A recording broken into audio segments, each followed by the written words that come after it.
नमस्कार, India news Haryana देख रहे हैं आप और मैं हूं आपके साथ आयुषी शेखावत। फटाफट अंदाज में बढ़ते हैं खबरों की ओर।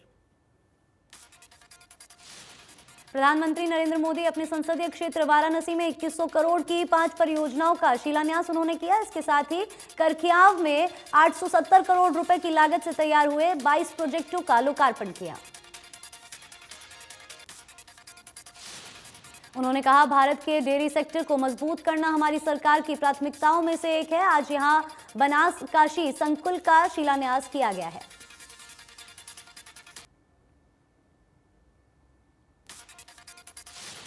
पीएम मोदी ने कहा, आज काशी और आसपास का ये पूरा क्षेत्र एक बार फिर से पूरे देश व यूपी के गांवों, किसानों और पशुपालकों के लिए बहुत बड़े कार्यक्रम से खास बना है। उन्होंने कहा, देश किसान दिवस मना रहा है। हमारे यहाँ गाय व गोबर की बात करना कुछ लोगों ने ऐसे हालात पैदा कर दिए हैं जिससे गुनाह कर दिया है। हमारे यहाँ गाय की बात करना, गोवर्धन की बात करना कुछ लोगों ने गुनाह बना दिया है। पीएम ने कहा कि गाय कुछ लोगों के लिए गुनाह हो सकती है, हमारे लिए गाय माता है, पूजनीय है। पीएम मोदी ने कहा कि गाय भैंस का मजाक उड़ाने वाले लोग ये भूल जाते हैं कि देश के 8 करोड़ परिवारों की आजीविका ऐसे ही पशुधन से चलती है। कोरोना के नए वेरिएंट ओमिक्रॉन को लेकर दिल्ली की तैयारी पर अरविंद केजरीवाल ने बताया कि दिल्ली में संक्रमितों को घर तक दवा पहुंचाने की व्यवस्था रहेगी। उन्होंने आगे कहा कि दिल्ली की जनता को घबराहट में अस्पताल भागने की जरूरत नहीं है। केजरीवाल ने कहा कि अभी रोजाना 60 से 70 हजार टेस्ट हो रहे हैं, लेकिन अगर 3 लाख टेस्ट रोजाना करने की जरूरत पड़ी तो हम कर सकते हैं। केजरीवाल ने कहा कि दिल्ली में रोजाना 3 लाख टेस्ट कराने की तैयारी पूरी है। केजरीवाल ने कहा कि ओमिक्रॉन तेजी से फैल रहा है, लोग पूरी तरह से नियमों का पालन करें। ओमिक्रॉन वेरिएंट पर बोले सीएम मनोहर लाल। सीएम ने कहा, ओमिक्रॉन वेरिएंट को लेकर सभी तैयारियां पूरी कर ली गई है। ओमिक्रॉन का प्रभाव पहले वेरिएंट के मुकाबले कम। सीएम मनोहर लाल ने कहा कि पीड़ित को बेहतर इलाज दिया जा रहा है। ओमिक्रॉन को आगे बढ़ने से रोकने में सफल होंगे। स्वास्थ्य विभाग दिन रात काम करता है।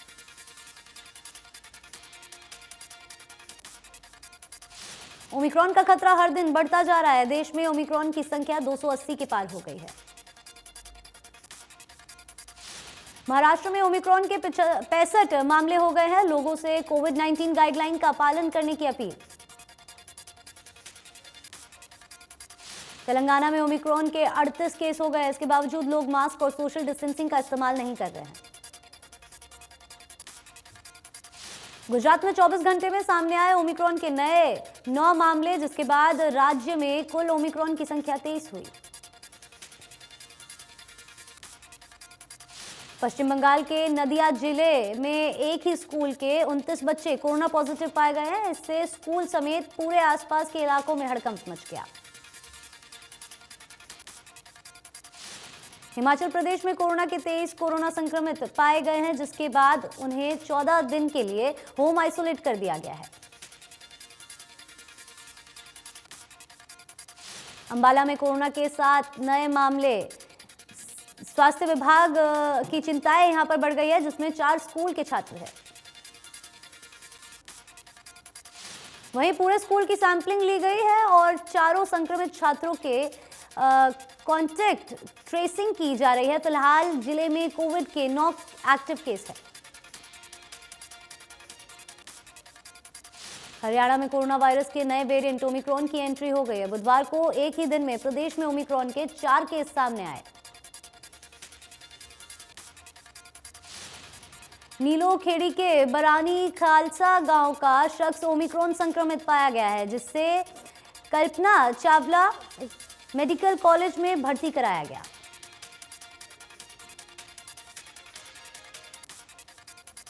फरीदाबाद में ओमिक्रॉन का एक मामला सामने आया, जिसके बाद स्वास्थ्य विभाग हरकत में आया है और बिना मास्क अस्पताल में घूम रहे लोगों का चालान काट रहा है।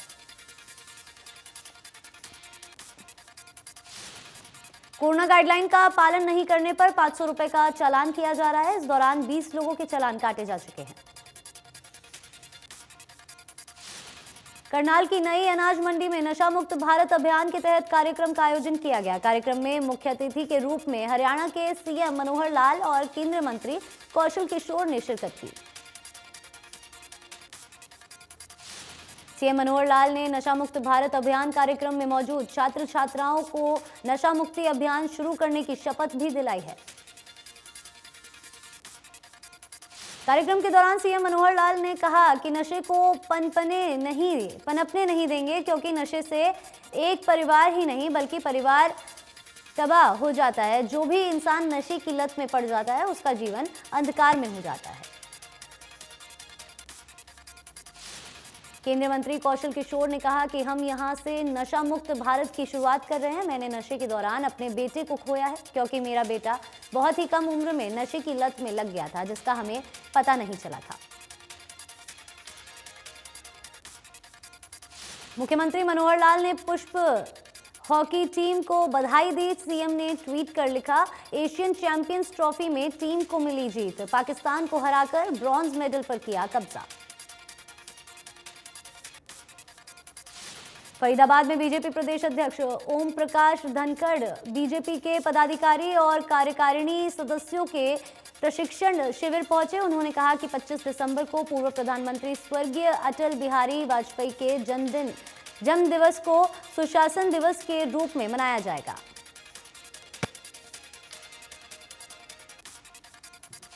ओपी धनखड़ ने कहा कि हर बूथ पर 11-11 बीजेपी के कार्यकर्ता इकट्ठा होंगे और अटल जी की तरफ से कराए गए काम को जनता के बीच रखेंगे। इसके साथ ही सरकार के गुड गवर्नेंस को भी लोगों तक लेकर जाएंगे। ओम प्रकाश धनखड़ ने प्रशिक्षण शिविर के दौरान कार्यकर्ताओं को अनुशासन, सरकार की नीतियों को जनता तक ले जाने और चुनाव के दौरान कार्यकर्ताओं की भूमिका जैसे विषयों की जानकारी दी।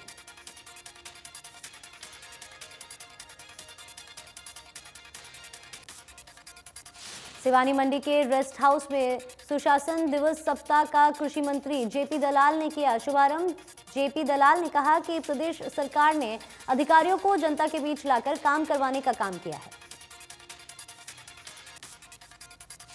उन्होंने कहा कि पहले जनता को अधिकारियों के चक्कर लगाने पड़ते थे, लेकिन अब सरकार अंत्योदय के माध्यम से, सुशासन दिवस कार्यक्रम के माध्यम से खुला दरबार लगा करके अधिकारियों को जनता के बीच ला रही है, ताकि जनता का काम आसानी से हो सके। उन्होंने कहा कि जनता ही सर्वोपरि है और जनता की ताकत ही सरकार के पास है, इसीलिए अधिकारी अब दरबार लगा करके जनता के बीच पहुंच करके जनता की समस्याएं सुन रहे हैं। इस मौके पर गांव को लाल डेरा मुक्त करने के अभियान को आगे बढ़ाते हुए कई गांव के लोगों को रजिस्ट्री वितरित की। यमुनानगर में एशिया की सबसे बड़ी सरस्वती शुगर मिल्क में एथेनॉल प्लांट स्थापित किया गया है, जिसका उद्घाटन मिल के एमडी आदित्य पुरी ने किया। सरस्वती शुगर मिल में 1 लाख लीटर रोजाना एथेनॉल तैयार किया जाएगा। 200 करोड़ रुपए की लागत से तैयार किए गए प्लांट में हर साल लाखों लीटर एथेनॉल तैयार होगा। सरस्वती शुगर मिल के चीफ ऑपरेटिंग ऑफिसर ने बताया कि एथेनॉल तैयार करके तेल कंपनियों को सप्लाई किया जाएगा। सिरसा कोर्ट में बीते सोमवार को वकील और महिला पुलिसकर्मी के बीच कहासुनी को लेकर वकील चौथे दिन भी हड़ताल पर। वकीलों ने बार एसोसिएशन के बैनर तले सेशन जज के रूम के बाहर धरना यहां पर दिया। वकीलों ने सेशन जज और पुलिस प्रशासन के खिलाफ जमकर नारेबाजी भी की। वहीं वकीलों का आरोप है कि महिला पुलिसकर्मी गुरमीत कौर ने उनके साथी वकील ठाकुर जांगड़ा का कॉलर पकड़ लिया, जिसको लेकर वकील कल भी नो वर्क पर थे। सोनीपत जिले के किसान अब अधिक पानी लेने वाली फसलों को छोड़कर कम पानी वाली गेंदे की खेती पर जोर दे रहे हैं। इस दौरान हरियाणा सरकार की योजना मेरा पानी मेरी विरासत को भी बढ़ावा मिल रहा है और किसानों को सरकार की तरफ से अच्छी सब्सिडी भी मिल रही है।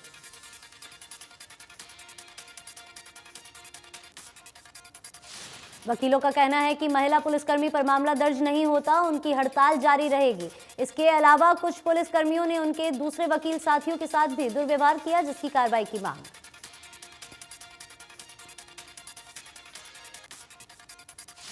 बल्लभगढ़ शहर में सीएम फ्लाइंग को मिली कामयाबी, छापेमारी करते हुए नकली टाटा नमक और टॉयलेट क्लीनर हार्पिक का जखीरा बरामद किया गया।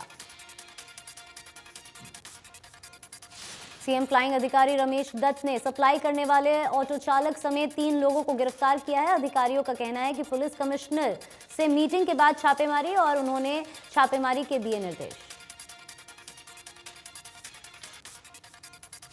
गुरुग्राम में ट्रैफिक नियम तोड़ने में सबसे आगे साइबर सिटी के लोग। ट्रैफिक नियमों की अवहेलना करने वालों पर ट्रैफिक पुलिस का शिकंजा। बीते 12 महीनों में पुलिस ने काटे हैं 3,21,789 के ट्रैफिक चालान, जिसमें 2,27,161 चालान पुलिसकर्मियों की तरफ से काटे गए।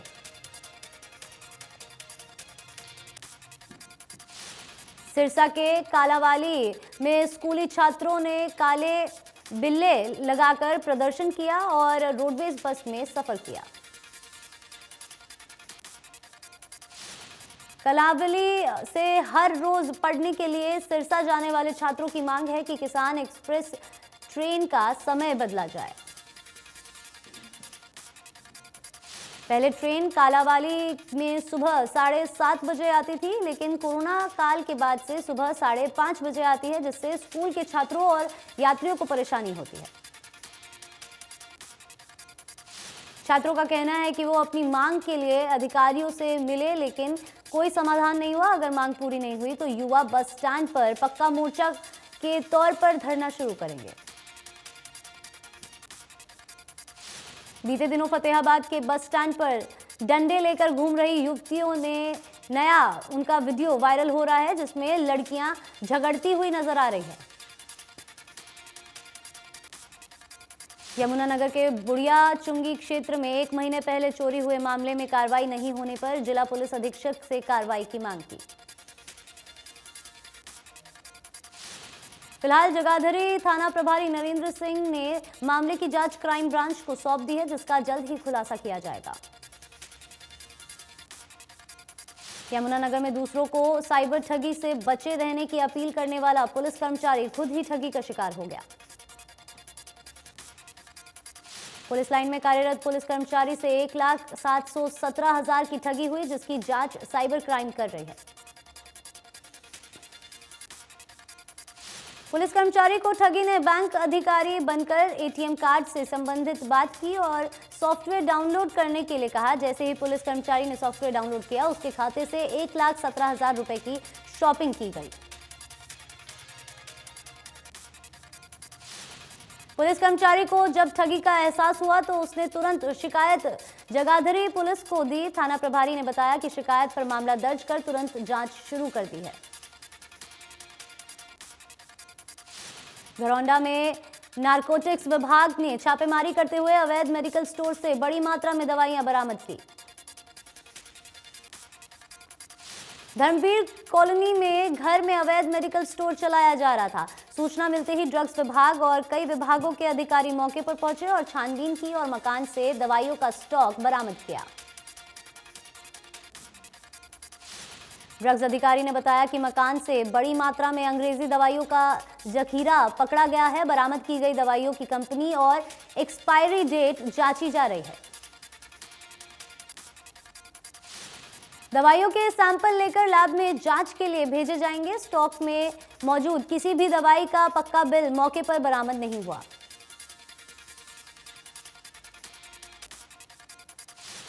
करनाल में पुलिस ने आर्मी और पैरामिलिट्री फोर्स में भर्ती के नाम पर चल रहे ठगी के बड़े रैकेट का पर्दाफाश किया। पुलिस के हत्थे चढ़े गिरोह के मास्टरमाइंड और महिला से ये खुलासा हुआ। आरोपियों ने करीब 280 युवक युवतियों से 6 करोड़ रुपए नौकरियों के नाम पर ठगे। दोनों आरोपी एक उम्मीदवार से 4 से 5 लाख रुपए नौकरी लगवाने के नाम पर लेते थे और उन्हें फर्जी ज्वाइनिंग लेटर भेजकर शिकार बनाते थे। वल्लभगढ़ के आदर्श नगर में एक ही रात 3 अलग अलग घरों में चोरी करने का सीसीटीवी सामने आया है। वहीं स्थानीय लोगों ने सीसीटीवी में चोरों की पहचान कर चोरों को पकड़ लिया है और पुलिस के हवाले किया। रोहतक में लघु सचिवालय की पार्किंग में 2 कार और एक बाइक खड़ी थी, जिसमें अचानक आग लग गई। वहीं सूचना मिलते ही दमकल कर्मी मौके पर पहुंचे और आग पर काबू पाया। फिलहाल दोनों कार और बाइक जलकर खाक हो गई हैं। पलवल में नेशनल हाईवे पर चलती गाड़ी में अचानक आग लग गई। महज 2 मिनट में गाड़ी धू-धू कर जलकर राख हो गई। आग लगने की किसी की जान का नुकसान नहीं हुआ है। आग में गुरुग्राम के सेक्टर 18 में पिछले काफी समय से बंद पड़ी एक बिल्डिंग में आग लग गई। आग लगने के बाद मौके पर पहुंचे दमकल कर्मियों ने आग पर काबू पाया। बिल्डिंग में लगी आग इतनी भयंकर थी कि अंदर जो भी सामान रखा था वो जलकर राख हो गया। हालांकि आग लगने की वजह शॉर्ट सर्किट बताई जा रही है। गनीमत रही कि हादसे के दौरान कोई शख्स कंपनी में मौजूद नहीं था। इस दौरान किसी की भी जनहानि नहीं हुई है।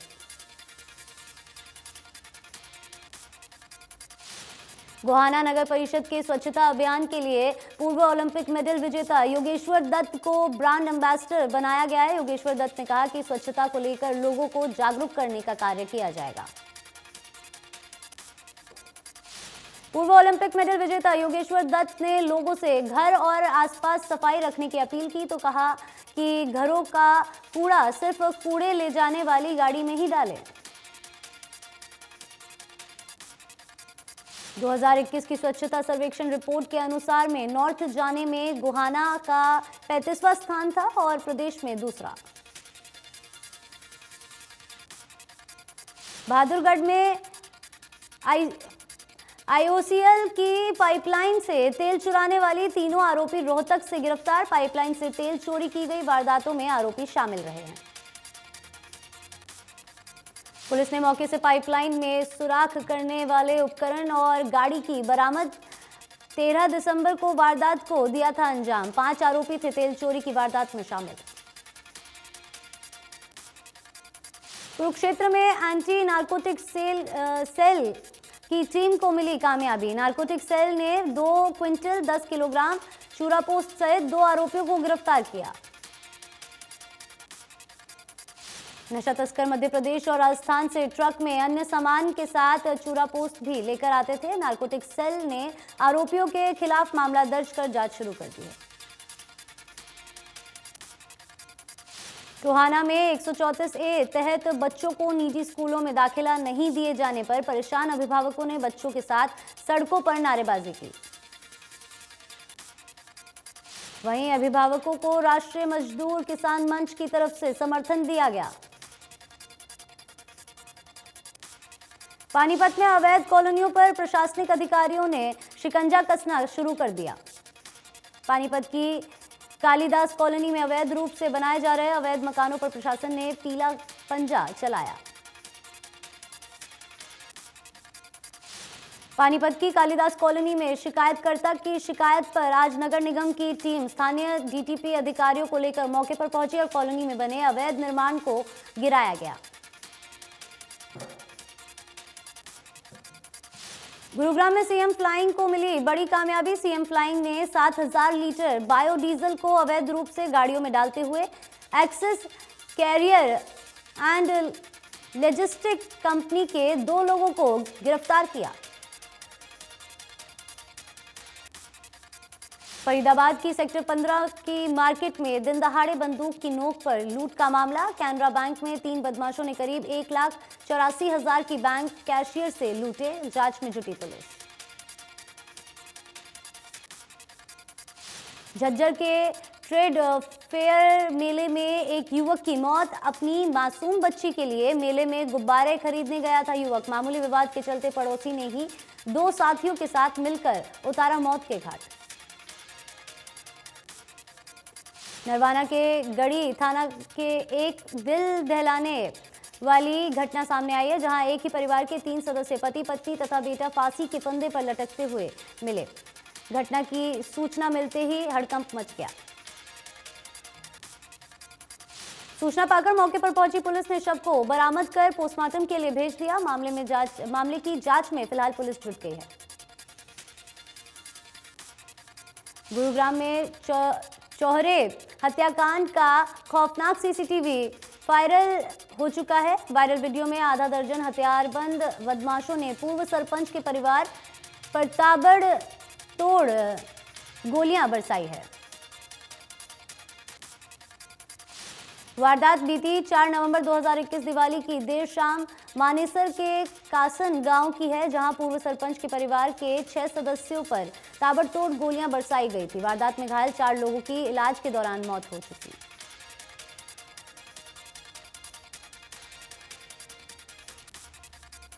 पुलिस की क्राइम ब्रांच ने वारदात में शामिल 6 हत्यारोपियों को गिरफ्तार कर मामले का खुलासा किया था। भिवानी में 2 पक्षों में हुए विवाद के चलते ताबड़तोड़ हुई फायरिंग।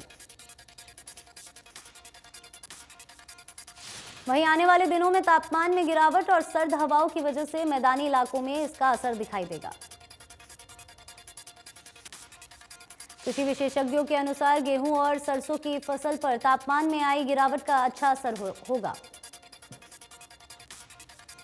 दिल्ली में प्रदूषण का स्तर लगातार बढ़ता जा रहा है। दिल्ली में AQI 400 के पार दर्ज किया गया। हिसार की आबोहवा बेहद खराब श्रेणी में दर्ज की गई है, जहां एयर क्वालिटी इंडेक्स 344 के पार दर्ज किया गया। फरीदाबाद में AQI 576 दर्ज किया गया। पंजाब के लुधियाना स्थित कोर्ट कॉम्प्लेक्स में धमाका हो गया। इस धमाके में कुछ लोगों के घायल होने की भी खबर है। लुधियाना स्थित कोर्ट कॉम्प्लेक्स में दूसरी मंजिल पर धमाका हुआ, जिसमें 2 लोगों की मौत और 4 लोग घायल बताए जा रहे हैं। सूचना मिलते ही पुलिस मौके पर पहुंची और घायलों को अस्पताल में भर्ती कराया। भारत ने सतह पर मार करने वाली अर्ध बैलिस्टिक मिसाइल प्रलय का सफलतापूर्वक प्रशिक्षण किया है। बैलिस्टिक मिसाइल प्रलय 150 से 500 किलोमीटर के बीच टारगेट को तबाह कर सकती है।